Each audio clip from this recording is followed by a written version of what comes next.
Berarti setiap aktivitas maupun hal-hal, yang dimonitoring itu penting untuk dicatat agar tidak terlewati ya, Pak, ya? Ya dan harus dilakukan secara kontinu, jangan hanya dicatat ya.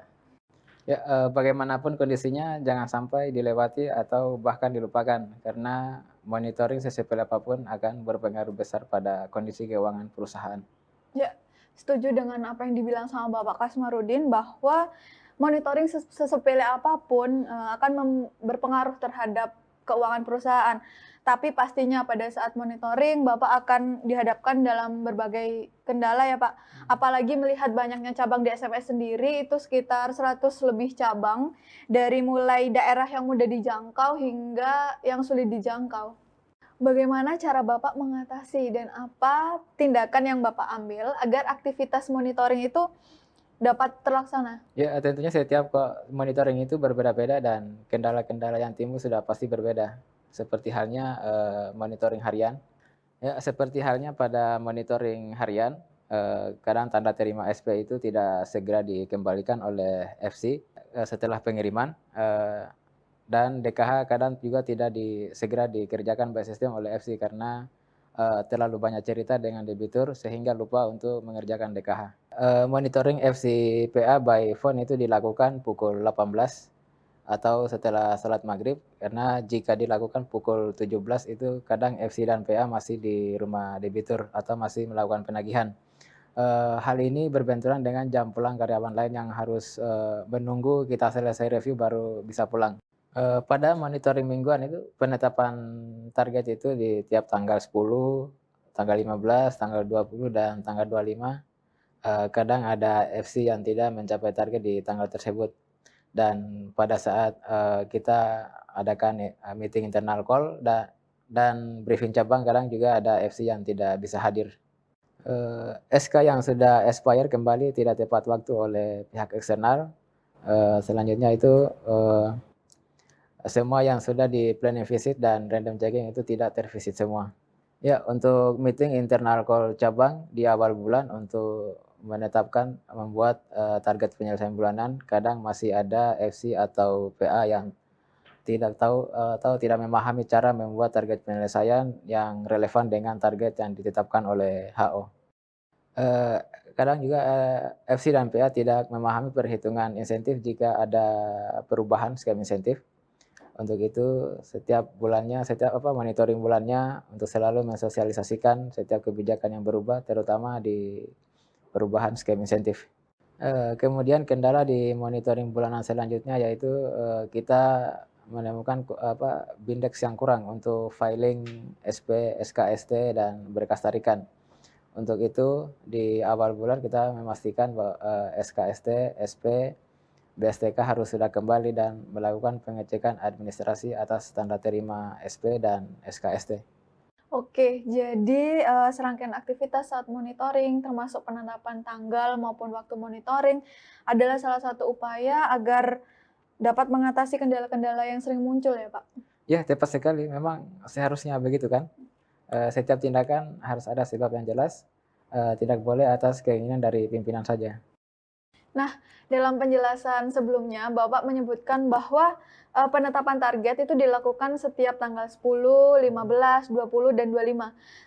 Bisa dijelaskan nggak Pak, kenapa dan bagaimana proses Bapak menetapkan target di setiap bulannya? Ya, saya menetapkan waktu tiap 5 hari, yakni tiap tanggal 10, tanggal 15, tanggal 20, dan tanggal 25. Karena kita memerlukan jeda waktu untuk, melihat hasil untuk rencana jangka pendeknya. Ya, seperti satu, tanggal 5 saya dan tim call menyusun TP dan saya menyampaikan hasil closing bulan sebelumnya dan membahas kendala dan masalah di bulan sebelumnya. Kedua, tanggal 10 saya menetapkan target flow di bawah 70% all bucket. Setelah itu kita, melakukan meeting internal tim call cabang tanggal 11 untuk evaluasi pencapaian sampai tanggal 10. Ketiga, tanggal 15 saya menetapkan target flow di bawah 55% all bucket. Setelah itu kita melakukan meeting internal tim call cabang dan pada tanggal 16 untuk evaluasi pencapaian sampai tanggal 15. Keempat, tanggal 20 saya menetapkan target flow di bawah 40% bucket. Setelah itu kita melakukan meeting internal tim call cabang di tanggal 21 untuk evaluasi pencapaian sampai tanggal 20. 5, di tanggal 25 saya menetapkan target flow di bawah 30% bucket. Setelah itu kita melakukan meeting internal tim call cabang tanggal 26 untuk evaluasi pencapaian sampai tanggal 25. Membuat simulasi pencapaian sampai akhir bulan, membahas nasabah yang flow dan yang berpotensi untuk BTC. Selain itu, untuk menjaga pencapaian di setiap bucket, saya dan tim call selalu mengadakan gathering collection di tiap awal bulan untuk menjaga kekompakan tim. Memberikan motivasi kepada tim untuk agar memaksimalkan pencapaian dengan tujuan untuk mendapatkan insentif yang maksimal. Selanjutnya membangun kedekatan emosional seperti memperhatikan kondisi psikologis anggota tim collection. Mungkin ini bisa dijadikan tips juga untuk kita semua, selain memperhatikan kondisi psikologis anggota tim, cara untuk menjaga pencapaian collection yaitu pertama dalam hal aging balance, saya selalu menginstruksikan untuk tahan flow bucket current semaksimal mungkin dan mempressure debitur di bucket 190 untuk back to current, serta berusaha untuk mengurangi jumlah persentase atau jumlah debitur di bucket 190 dengan cara BTC. Dengan demikian, aging balance di bucket current itu semakin besar. Kedua, dalam hal flow, saya menetapkan target di tiap tanggal 10, tanggal 15, tanggal 20, dan tanggal 25 yang seperti yang telah dijelaskan.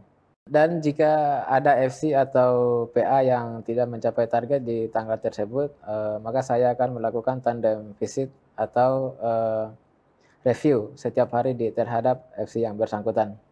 Dan yang terakhir dalam hal COC, jujur selama ini saya belum terlalu paham tentang COC, tapi setelah ikut MDP Madya baru saya paham di situ tentang COC.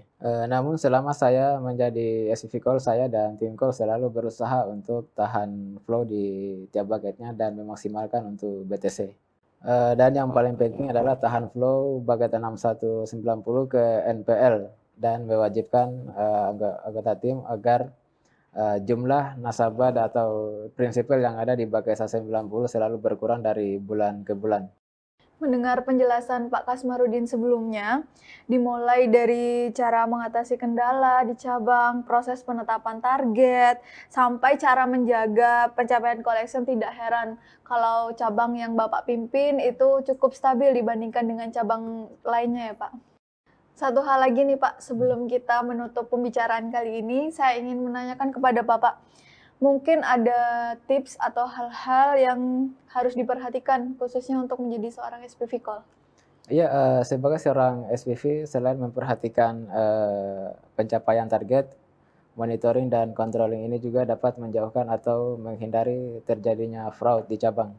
Pertama, kita harus memperketat atau memaksimalkan controlling. Kedua, melakukan planning visit atau random checking debitur.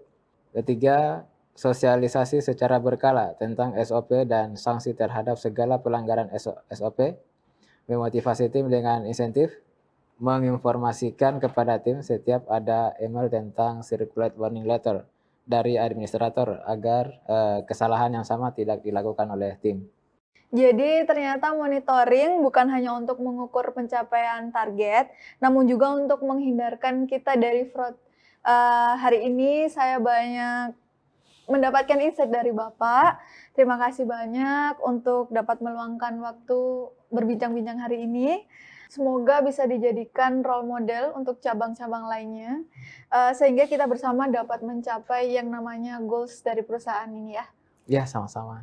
Terima kasih juga kepada para audiens yang telah menyaksikan video ini. Sampai jumpa di video-video selanjutnya.